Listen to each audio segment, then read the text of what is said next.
So, as I was putting together some thoughts about March for this morning, something about perseverance and hope as winter ends, I realized that I had already given a meditation about March and perseverance and hope as winter ends. I had a moment of meditation déjà vu. I looked back through C3 files and I found that in 2015, on the first Sunday in March, I gave a meditation that started with an announcement that winter was over, that we had made it to March, that spring was right around the corner, which seemed true at the time, but I also remember that there were some pretty intense snowstorms in both March and April after that meditation. So I won't be doing that today. I won't say that winter is over. And yet, yesterday was real, and the birds know something.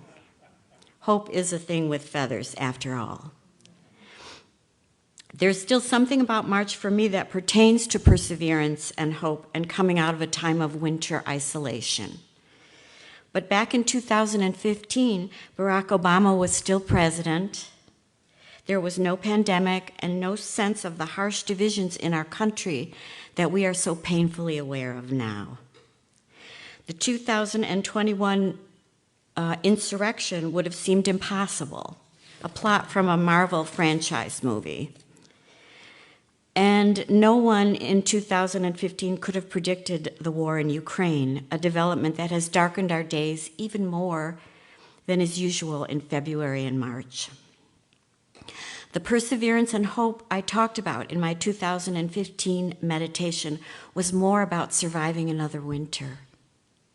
Before the events of the past years, I could write a meditation about the hardships of winter in which winter was the main culprit.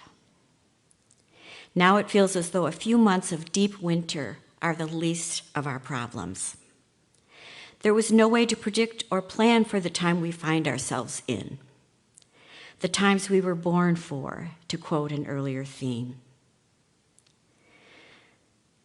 It is humbling to think about a more innocent time only 7 years ago. It has challenged us, but it also connects us. At C3, we have gone through it together, and we are going through it together, and we are inspired to keep facing forward, to steer the course, to steady the ship, and I'm sure that Beth will help us with that this morning. We can't go back to the way things were in 2015, before we knew what we know now. We can't unknow it. We have to go forward as a community and a people. Let us be uplifted and inspired by examples of courage and perseverance from ordinary citizens of the world in these times. And I have a few examples. Amanda Gorman, the National Youth Poet Laureate of the United States, who showed us how powerful words can be in the process of healing and prevailing. Also, I would mention voting rights activist and candidate for governor of Georgia, Stacey Abrams, who has refused again and again to accept defeat and won't stop advocating for free and fair elections in our country.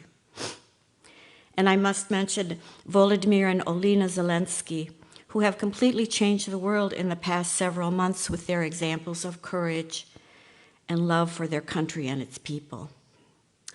And our own Phil Magnum, whose memory encourages us to keep dancing and inquiring and making joyful art.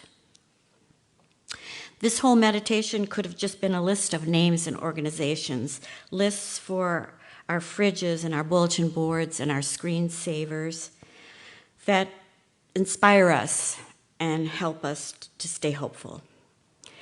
And here's a fine quote about hope from Barbara Kingsolver to end with. The very least you can do in your life is figure out what you hope for. And the most you can do is live inside that hope. Not admire it from a distance, but live right in it, right under its roof. Namaste.